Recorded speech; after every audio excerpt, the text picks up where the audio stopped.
children, but I hardly even heard him, for I only had one thought in mind.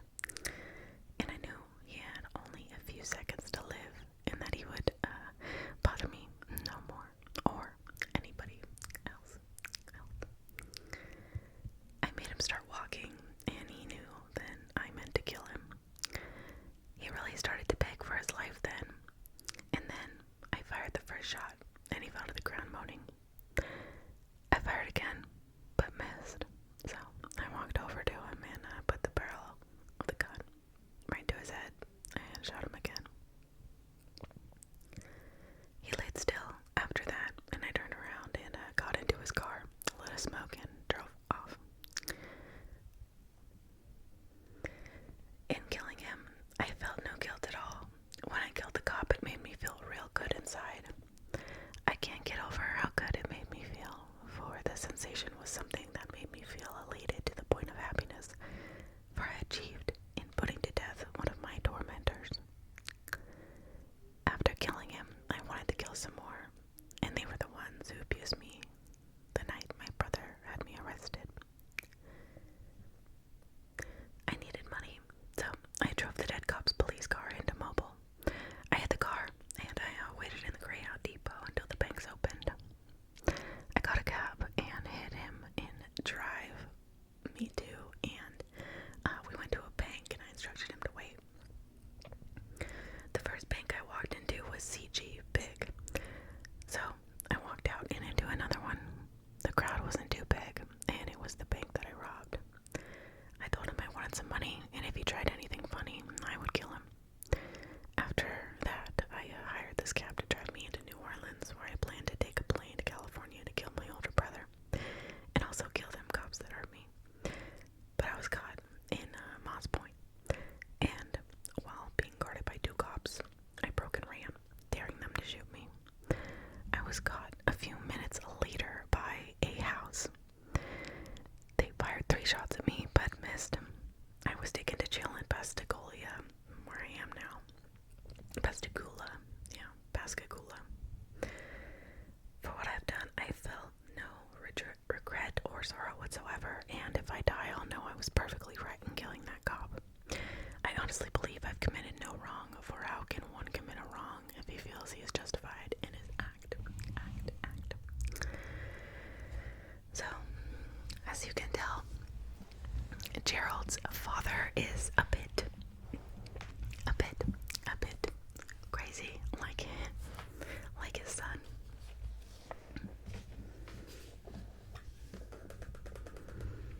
So, for chapter 1, it starts with this.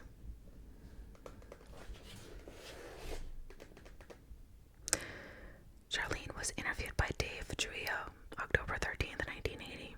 A little more than 2 weeks later, November 2nd, she and Gerald kidnapped Mary Beth and Craig Miller as they left the Founders Day Ball at Arden Fair. At the time, Charlene was no longer living with Gerald. She stayed for a while in the Woodhull Drive apartment and kept the address there, but for all practical purposes, lived with her parents. So, she lived with her parents the majority of the time, like during this time.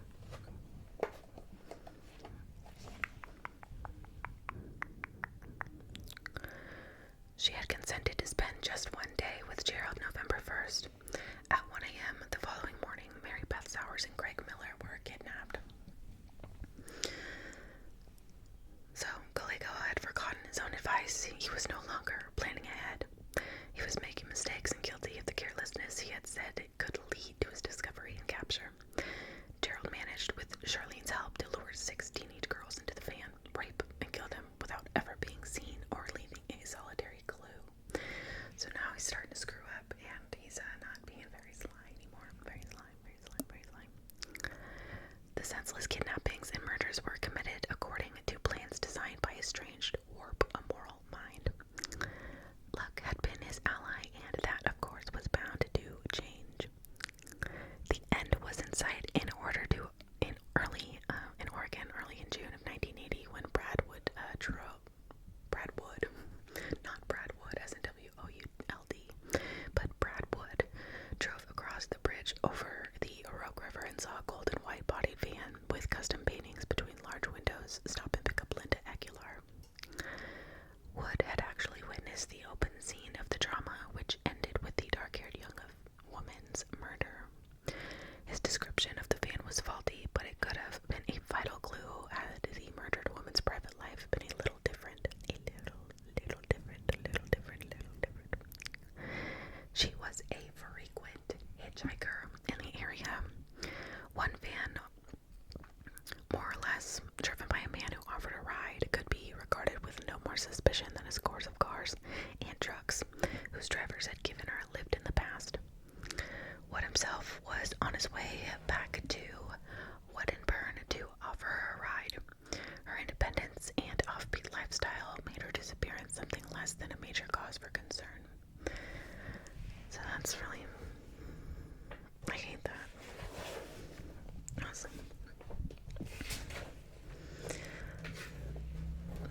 dark-haired young woman's disappearance came to the attention of Curry County authorities. Like those of us still involved in trying to untangle the Vought Scheffler mystery in Sacramento, Oregon investigators believed they had a prime suspect. The evidence pointed directly at Linda's boyfriend. Acquaintances of the couple, including some of his closest friends, only strengthened the case again. Him. I think it means against him, but I think there's actually a typo in the book. Detectives there were playing a waiting game, looking for the clue, the shred of evidence, the mistake which would lead to, the fact that the young fisherman had murdered Linda. But Gallego had been seen when he offered Linda Aguilar a ride. It seems odd that more people did not notice the van which traveled so often between Gold Beach and Wedderburn. Even one sighting was progress, however. Jerry's streak of luck was ending. He was even more careless at the Sail Inn. Through the evening, there he had spoken to people he knew, been introduced to others, and made sure they met Charlene. Only a luck prevented Bill Cannon, or one of the other regulars who often checked on Virginia Mochil's safety, not seeing him as he drove away with the pretty bartender. As was the case with Linda Aguilar, a few moments meant the difference between life or death for Virginia Mochil. Had Cannon's timing been just a little different, he might have checked back at the Sail Inn in time to save the woman's life. A few seconds difference in Wood's timing, and he would have offered Linda a lift, and she would be alive. Any murder opens a wide variety of possibilities. Always the first people to be examined by homicide investigators are the family and close friends of the victim, of course. They're usually the people most likely to have a motive for murder. The young fisherman in Oregon certainly had what many men would consider a sufficient murder motive, Among Virginia Mochil's many admirers, there were several suspects.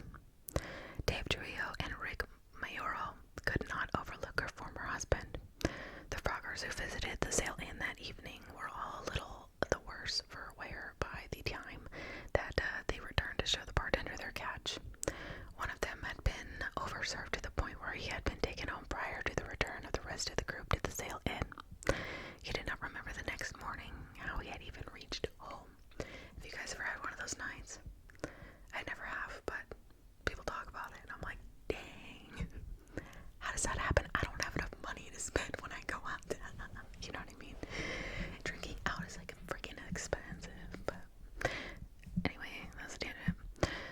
So he didn't remember anything or even how he got home, and another one of the froggers had little liking for a newcomer to the group, indicating he believed the man was raunchy and obscene. So this was the 65-year-old stranger drew a measure of interest from all of the people in the bar as well as the detectives.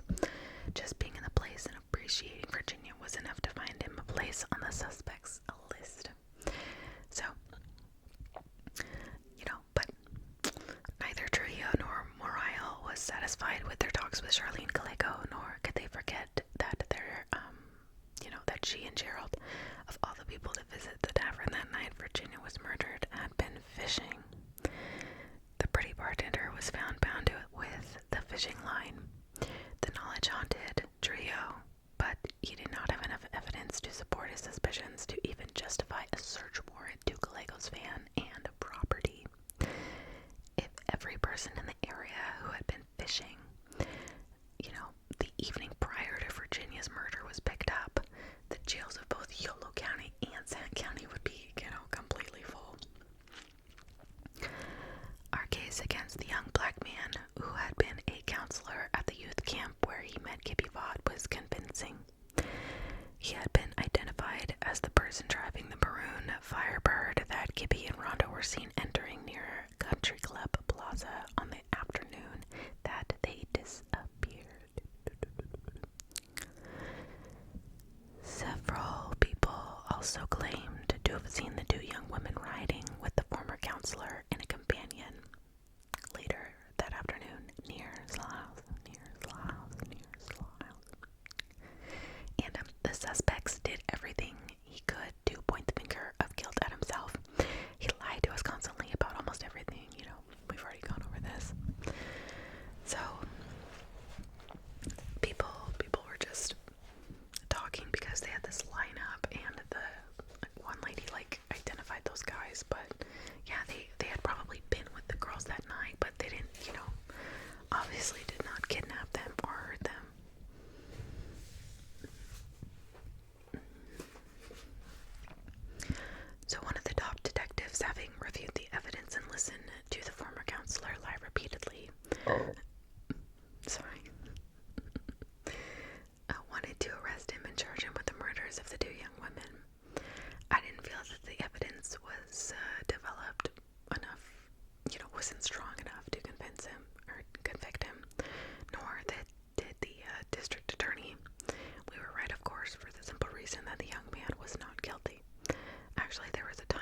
seen in one of the mall stores after having been seen in the Pontiac. If that was true, our case against the driver in the maroon Firebird and his companion was indeed shaky.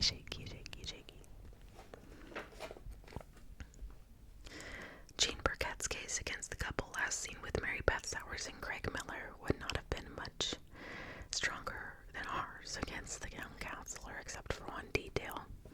The difference was only that Andy Beale had been disturbed and alert enough to memorize the license number of the silver Cutlass, and the man in the Oldsmobile was the killer of the two young people. There was another sighting of the kidnapper that night. Gallego, drunk and intent on fulfilling his fantasy, had been careless again. He had stopped the silver Cutlass beside one of Miller's fraternity brothers, and there had been a 45-second eye-to-eye confrontation before Gallego drove on. No words were exchanged, nor were there any overexert hostile acts done, by Jerry. And there was only this, stare down, and it lasted, less than a minute, but it's just he's such a weirdo. I'm gonna get his support.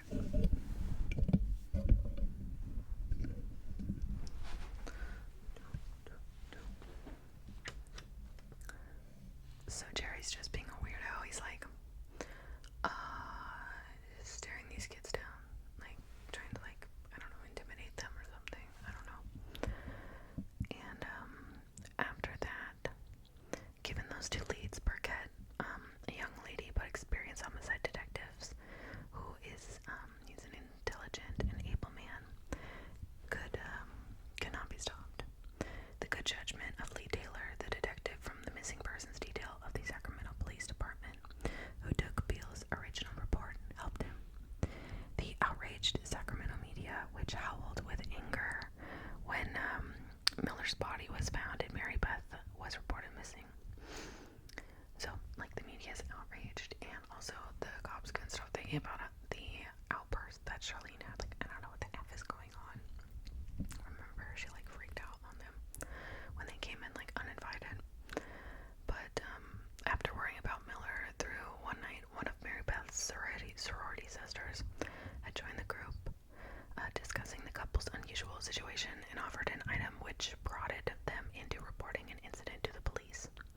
She had found Mary Beth's car keys on the pavement beside the passenger door of the missing student's red Honda. So that was a little strange. Gallego's luck had it was held kind of briefly, not until 11:06 in the morning did Beale appear to the police department and report the incidents. When Taylor heard this story, he decided the 24-hour time period usually demanded before a missing person's report is accepted should be waived. It should be waived regardless. I don't know, it's so silly. But I think after you reach over the age of 18, they don't do the 24-hour thing. I think it's just for mothers, children, and, senior citizens. Anywho, I don't like that rule, but whatever. So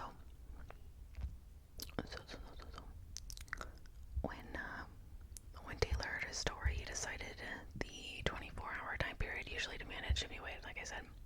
He contacted Burkett, the man on call from homicide, checked with the Department of Motor Vehicles, received the name and the address of the owner of that Cutlass, and then they went over to with Jean to Charlene's parents. While Andy Beale was on his way to Sacramento Police Department, the solitary fisherman and his son saw what they first believed was a pile of clothes beside Bass Lake Road. A closer revealed this well-dressed man, of course, and his shoes were missing. And that was Craig Miller.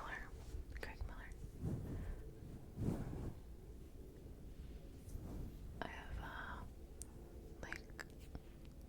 a little hairs on my face. There we go.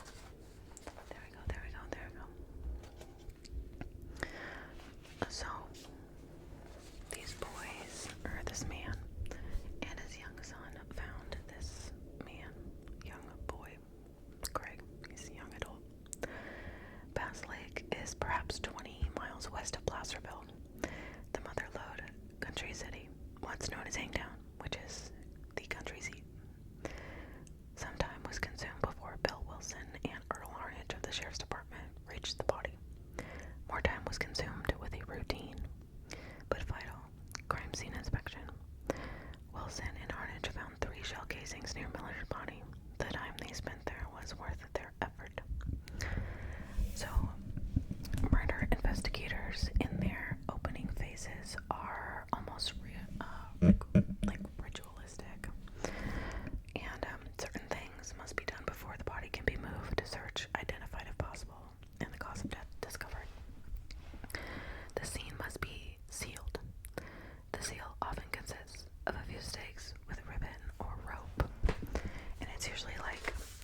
occasion to move a little faster and with less formality. While Bill and Earl were looking over the Bass Lake Road crime scene, he and Lee Taylor were interviewing the middle-aged couple who were listed as the registered owners of the Cutlass.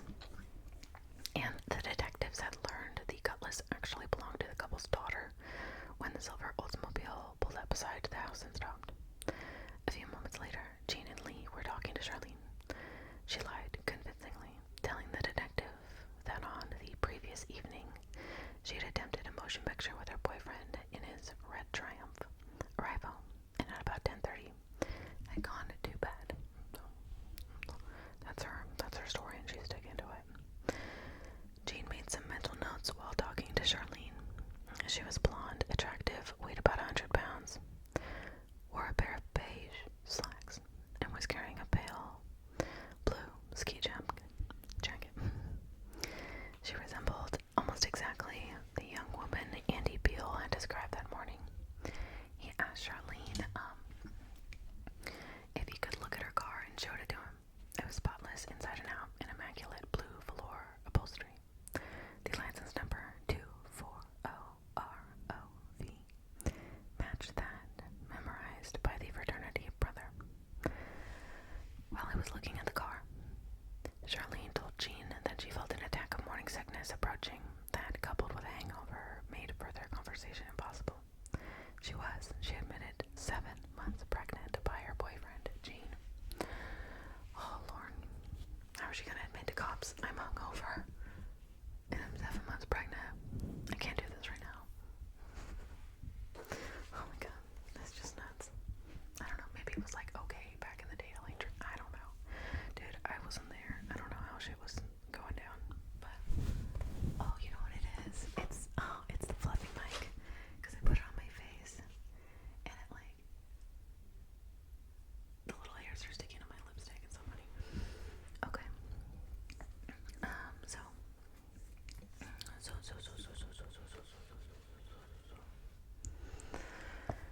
Jean terminated the interview after getting Charlene's promise to help in any way possible.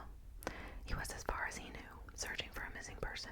There was no reason to hold or question Charlene further, although both he and Lee were convinced that something was wrong. She was the person Beale had described. The car matched the description from the license plate to the blue velour seats. And Charlene, with the exception of a t-shirt on which were printed the words, "I'm the very best," was wearing the clothes Andy had described. Members of Miller's family talked to Jean at 1:30 that afternoon, explaining that neither Craig nor Mary Beth was home yet, that Craig had not reported for work at his weekend job, and that the behavior was totally out of character for both of them. The red Triumph, which had been parked in front of Charlene's folks' home, provided Jean with the name of its owner, Stephen File. He procured a copy of the photograph taken for File's driver's license and showed it to Beale, and he promptly identified File as the man he had seen in the silver Cutlass. So, he's on his way. He's on his way to jail, that's for sure. Oh my god, all these fluffs. I guess I won't go as close then. Okay, this is like, digging into my back.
questioning, but they appeared at her parents' house for dinner.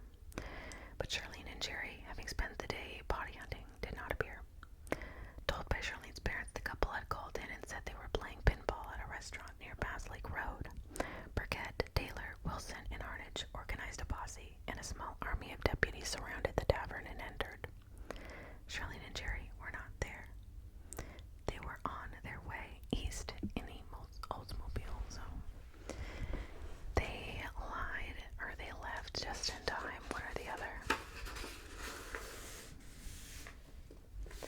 Now I'm over here like getting chapter 2 ready really quick.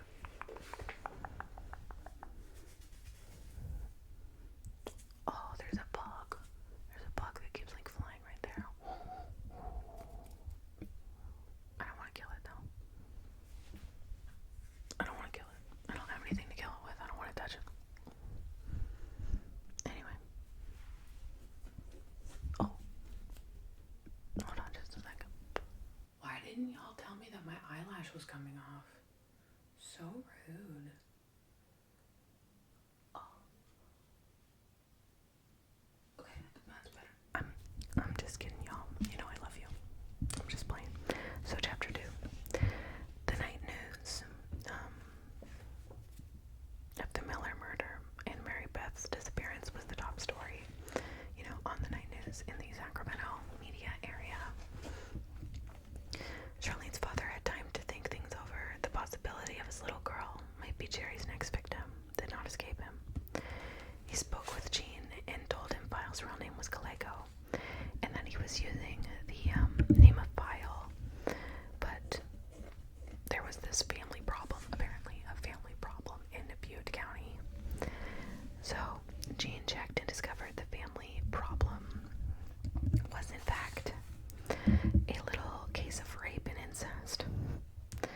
Checking further, he traced Gallego's record back to his 6th birthday, including on the lengthy list of robberies, burglaries, and thefts were several allegations of assault, rape, and several different sexual offenses.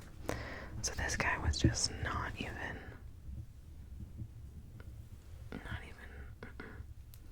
nothing good about him. Like literally nothing good. Since he was like a child. That's crazy.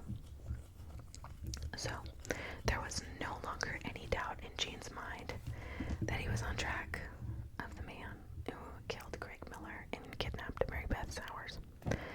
Convinced that Gallego was headed east, he notified the Federal Bureau of Investigations that the fugitive had probably crossed over this like state line, so he had to bring in the FBI, Now, therefore, this was fair game to the federal agents. He began working up a case against Gallego, and in the weeks that followed did a remarkable job. Meanwhile, in Reno, Jerry and Charlene were looking for what he called the first stage out of Dodge. Eventually, that turned out to be a Greyhound bus headed for Salt Lake City. En route there, Charlene called her parents and asked for money. Her mother, knowing then that her daughter was suspected of murder and probably traveling with a killer, asked Charlene what had happened. "I just don't know, Mom," Charlene replied. Told her mother that she should give up and that an attorney would be hired to protect her. Charlene said she would soon. Oh, my arm itched. Meanwhile, she urged her mother to send her money via the Western Union to Salt Lake. Her mother agreed to do that if she would use the funds to come home. Instead, Charlene and Jerry claimed the funds and continued their drive, east. Jerry and Charlene continued on to like Denver, and they passed for a drink at a tavern there, and during that interlude, a woman's purse was snatched. Gallego, knowing the couple would need a name change, had reverted to his crude boyhood tactics while attempting to obtain new ID for, Aunt Charlene. The identification procured during the purse snatching was worthless. Realizing that he had flirted with disaster, Gallego changed his method. The couple paused in Pueblo long enough to pick up new birth certificates, pretending to be a pollster for the Republican Party. Charlene talked to enough people to find a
investigator always needs just plain good luck.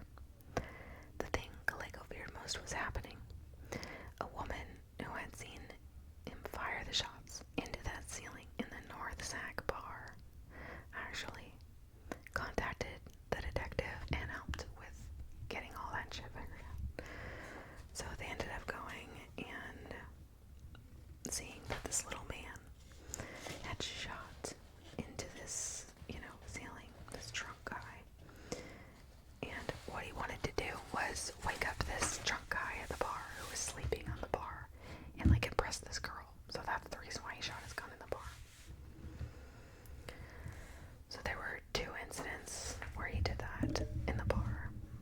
And she actually helped him repair one of the ceiling issues, where the bullet holes were, with a mixture of baking soda, soap, and cigarette ashes. So, accompanied by his boss, Lieutenant Hal Taylor, a former professional baseball player who carried his competitive spirit into the field of law enforcement with him, Gene went to the tavern, and the woman showed him where the shots were fired. So they went up into this little crawl space, and they were taken to the crime lab. And of course, it was found that it was a match with Greg Miller's, crime scene. The bullets matched. Jerry and Charlene, their funds were running low again. So she called her mother up again, and she was like, hey, can I have money? And she agreed to send it, but only if Charlene would return home. And of course, was accompanied by this attorney that her parents actually said that they were going to get for her. So this is where they kind of screw up immensely. Pause for a moment. I just opened my window because it got real hot in here, y'all. And if you hear cars or dogs barking or what have you, I apologize. I'm literally sweating my balls off right now. So going forward, so Charlene asked Mom, hey, send me money. She's all, yeah, if you agree to come home and submit to this attorney that we got you. She's like, yeah, sure, whatever. So they sent over the money to the her mom sent over money to Western Union in Omaha, I believe. Yeah, and now she's in fear for her daughter's life, thinking, she's thinking that Gerald is going to kill her daughter now. So she calls up the FBI and alerts them and lets them know where and when Charlene and Jerry will be picking the money up. So Charlene's kind of walking separately, so they zone in, this whole posse zone in on Jerry, and they get him, they take him into custody very quietly. This is as Charlene is entering the office. Another Gallego fantasy had been shattered. He had often told Charlene how his career would end in a wild chase and shootout with the police. But it was this peaceful, capture. Worse yet, the first stage out of Dodge that he and Charlene had boarded in Reno had eventually taken him to Dodge Street in Omaha, where he was captured. How ironic, that's so funny. So, Charlene moved into the office and identified herself. As she did, 2 Asians stationed in the office arrested her. It was November 17th of 1980. The couple waived extradition and, on the advice of an attorney retained by Charlene's family, refused to talk to the police. A delegation of officers, including Bill Wilson of El Dorado County and Gene Burkett of Sacramento County, traveled to Nebraska to escort the couple back to California. 4 days later, 2 young men who were target shooting in the fields near Sierra Community College in Placer County, just beyond the Sacramento County line, found Mary Beth Sowers lying in a shallow ditch. She was still wearing the blue silk evening dress she had chosen for the Founders Day ball. God, the whole picture of it just breaks my heart. An autopsy showed that she had been shot 3 times, as had Craig Miller, but the bullets which killed her were so badly deteriorated that the comparison with those taken from the tavern where Gallego had worked and fired his gun, it was impossible to do, so they couldn't do anything there. Tori Johnson of the California Department of Justice compared the ejection firing pin marks on 3 shell casings found near her body with those found, with Craig Miller. The match was unmistakable. The case against Gerald Gallego would stand up well in court, but the real work on the macabre saga of Gerald and Charlene Gallego was just beginning. Now we're on to Chapter 3. The arrest of Charlene and Gerald Gallego attracted the attention of me and my staff. We were part of a crowd. A lot of people, besides those who read the newspaper reports or watched television accounts about the events, casually became interested in Gerald Gallego. Dave Trujillo went to work immediately, remembering his interviews with Charlene, and wondering if there was any reasonable way he could have acted sooner. There had been no probable cause, no real reason why Mr. and Mrs. Stephen File should stand out as suspects in the original investigation of Virginia Mochel's murder. Certainly, there were better suspects. Any single man in the tavern was a better target for investigation than Stephen File, who had been in the company of a young, attractive wife. Not until the bartender's body was found, her wrist bound by this fishing line, were the Yolo County detectives suspicious. Still, although he believed he had ample cause to bring Charlene in for questioning at the time, there was no way that he could have justified either her or Gerald's arrest. That's so annoying. By the grace of God, he remembered the couple had been driving a van when they visited the sale inn the night that Virginia Mochel disappeared. So, they're starting to connect, these 2 murders now. And so now they were really interested in this Gallego arrest, because they're like, hey, that was supposed to be our guy too. So, before the Gallegos were arrested, a meeting had been called by Lieutenant Hal Taylor of the Zaca Police Department, including all jurisdictions involved in the Miller-Sowers murders, plus the Yolo County investigations, the investigators, and the Zaca County Sheriff's Department.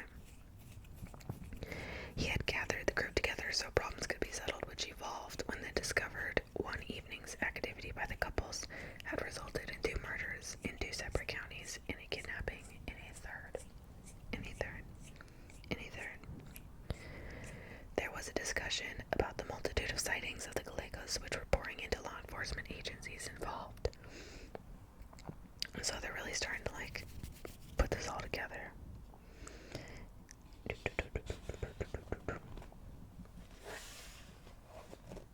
And all of the jurisdictions agreed, it has to be Jerry and Charlene. It has to be, with all of the the crime lab, the ballistic reports, everything is pointing to them.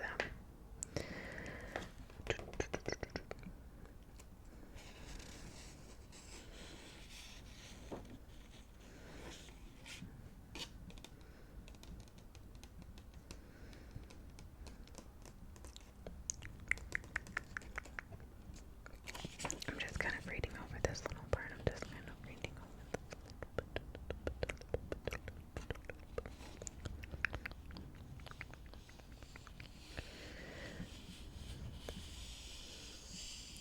So, when they went to court, Charlene was very pregnant and, of course, never kept her mouth shut in prison and talked to people in prison, of course. And she actually had a shank. So, July 27th of that year, Charlene was still represented by an attorney who was a friend of the family, contacted the district attorney's office and offered information, hoping to get in exchange bail set and, her release from jail.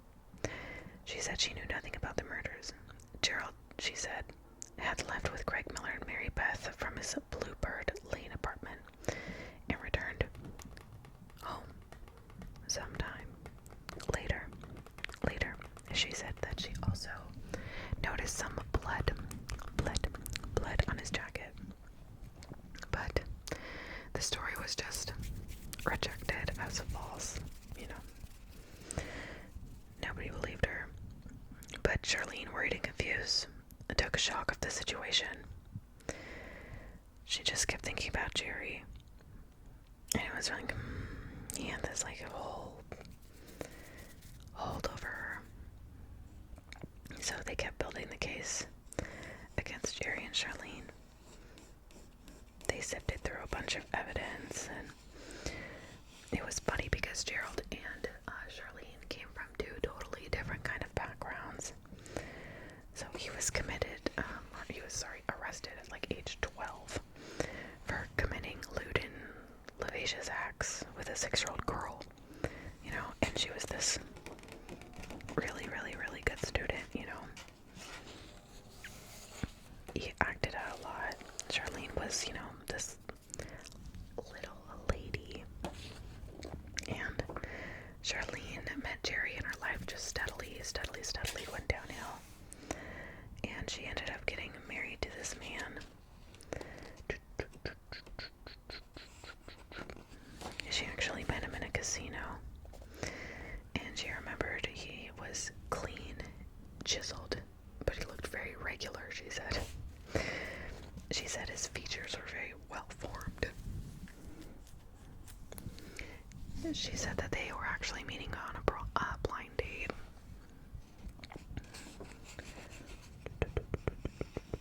So they're putting together all the evidence of the ballistics with the gun being shot in Jerry's old workplace. And all of these, kiddos who were putting in all of their 2 cents and their descriptions of things that they had seen.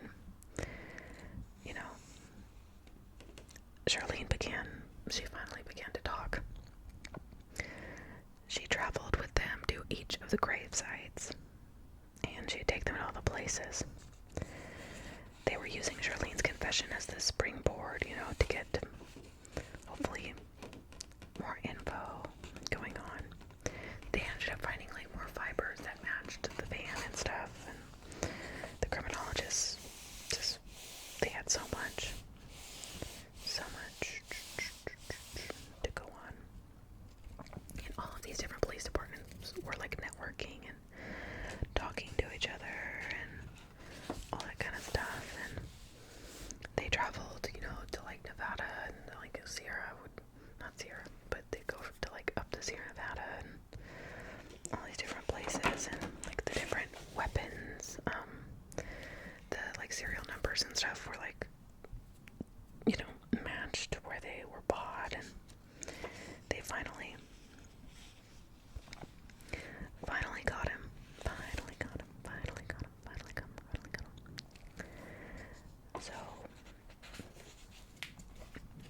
So the book ends with this.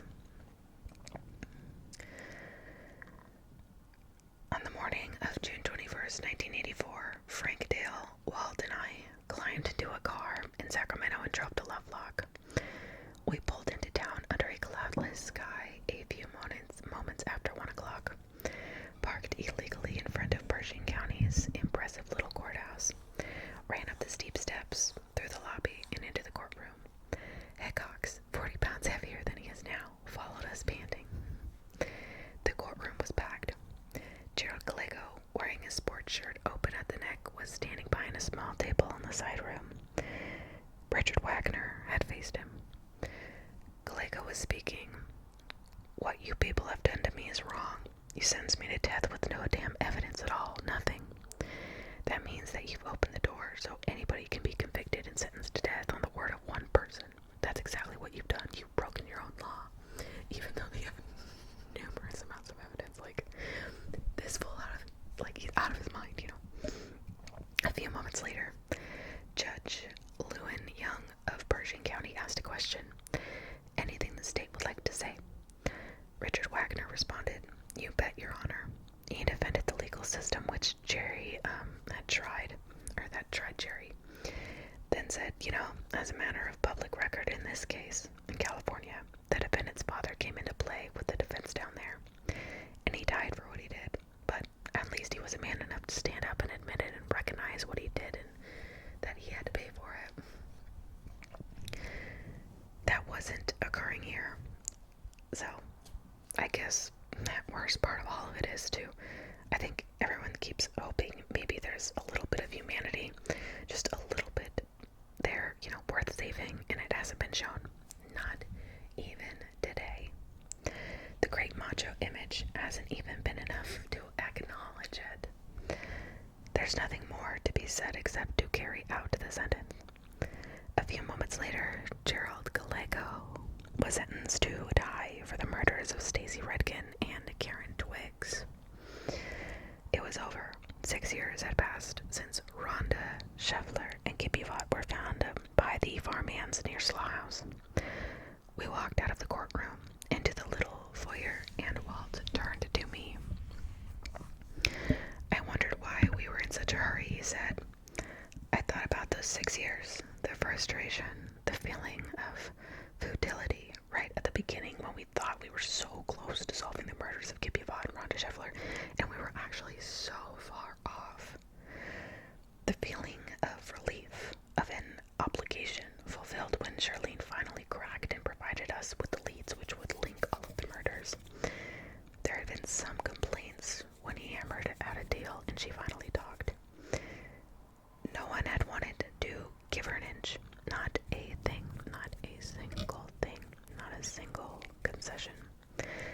I told the men in the homicide detail that we had a moral obligation to get the truth to the victims' families. The parents of those poor little girls in Nevada might still be searching for them, living on false hopes. If we didn't get the truth, I told the men in the homicide detail that we must have the truth, especially when we were lucky enough to find it. So the deal was made, and Charlene would die, or that Gerald would die and Charlene would live. Those families had a right to know what happened, and after all those miserable years, they finally did.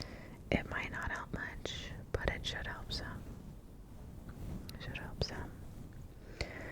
Nothing could bring back the children and the young women, but at least the ordeal was over and no more loose threads, dangled from the parents' lives. Finally, I answered at Cox. Come around and back and meet some of the victims' families, I told him. Then you'll know. Ray Biondi, Sacramento, California, June 17th, 1985. Walt at Cox, San Ramon, California, 1985, June 17th. It ends with the quote, I have a feeling that my father is inside of me, by Jerry Gallegos in 1983. He said this to a psychologist named William Reed. So that is the end of the book. There's tons more, online about this case, but I'm kind of sad that it's over, but I'm also,